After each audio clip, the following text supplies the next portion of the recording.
কোরআন থেকে বিশ্বনবী আমাদেরকে জানান, ফালা তা'লামু নাফসুম মা উখফিয়া লাহুম মিন কুররাতি আ'য়ুন জাযাআম বিমা কানু ইয়া'মালুন। মানুষের কর্মের প্রতিফল হিসেবে কত চমৎকার জান্নাত রব্বুল আলামিন নাজ নেয়ামত দিয়ে পরিপূর্ণ করে আমাদের জন্য প্রস্তুত করে রেখেছেন। পৃথিবীর কোনো মানুষ সেটা জানে না। পড়েন সুবহানাল্লাহ। এটা যে কত সুন্দর, আমাদের আমলের প্রতিদান হিসেবে কত চমৎকার, fantastic, eye catching, fabulous paradise তিনি আমাদের জন্য রেডি করে রেখেছেন। এটা কেউ জানেই না, কল্পনাতেও আনতে পারে না। সুবহানাল্লাহ পড়েন। আবার হাদিসে কুদসিতে বিশ্বনবী ফরমান, রব্বুল আলামিন বলেন, আ'দাদতু লিইবাদিয়াস সালিহিন মা লা আইনুন রাআত ওয়ালা উযুনুন সামিআত ওয়ালা খাতারা আলা কলবি বাশার। আল্লাহ বলেন, আমার নেককার বান্দাদের জন্য এমন চমৎকার জান্নাত আমি রেডি করে রেখেছি, মা লা আইনুন রাআত, কোন চোখ সে জান্নাতকে দেখে নাই, ওয়ালা উযুনুন সামিআত, কোন কর্ণকুহর সেই জান্নাতের আওয়াজ শুনে নাই, ওয়ালা খাতারা আলা কলবি বাশার, মানুষ কল্পনাতেও জান্নাতের ছবি আঁকতে পারে না। সুবহানাল্লাহ, কল্পনাতেও ছবি আঁকতে পারে না।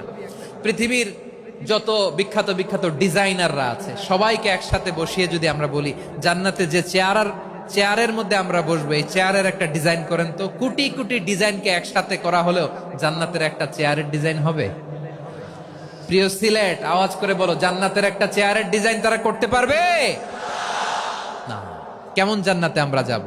বিশ্বনবী কিভাবে জান্নাতকে আমাদের সামনে চিত্রায়িত করেছেন, পোট্রে করেছেন। তিনি বলেছেন, জান্নাতীরা যখন জান্নাতে ঢুকবে, ফেরেশতারা জান্নাতীদেরকে বলবে, ওয়া ইন্না লাকুম আন তাসিহু ফালা তাসকামু আবাদা। ও জান্নাতীরা, তোমরা আজীবন সুস্থ থাকবা, কোনোদিন অসুস্থ হবা না। সুবহানাল্লাহ বলেন। আচ্ছা, আজকের এই মাহফিলে যারা এসেছেন কোনোদিন অসুস্থ হন না, এরকম কে কে আছেন? হাত তুলেন তো দেখি। ওই যে হাত তুলছে, পাওয়া গেছে, চির সুস্থ। তোমরা কোনোদিন অসুস্থ হও নাই? অসুস্থ হও নাই? তা তুমি আর জান্নাতে যে কি করবা? তুমি তো জান্নাতেই আছো তাইলে। ফেরেশতারা বলবে, ওয়া ইন্না লাকুম আন তাসিহু ফালা তাসকামু আবাদা। এটা এমন জান্নাত, চিরকাল সুস্থ থাকবা, কোনোদিন অসুস্থ হবা না। সুবহানাল্লাহ বলেন। ওয়া ইন্না লাকুম আন তাহইয়াউ ফালা তামুতু আবাদা। তোমরা অমর হবা, মৃত্যু তোমাদের স্পর্শ করবে না। সুবহানাল্লাহ। অমর হওয়ার জন্য আমরা কত কিছু করি। জান্নাতে গেলে অমর হওয়া যাবে, ঠিক কিনা বলেন? তোমরা চিরকাল বেঁচে থাকবা, তোমরা আর মরবা না।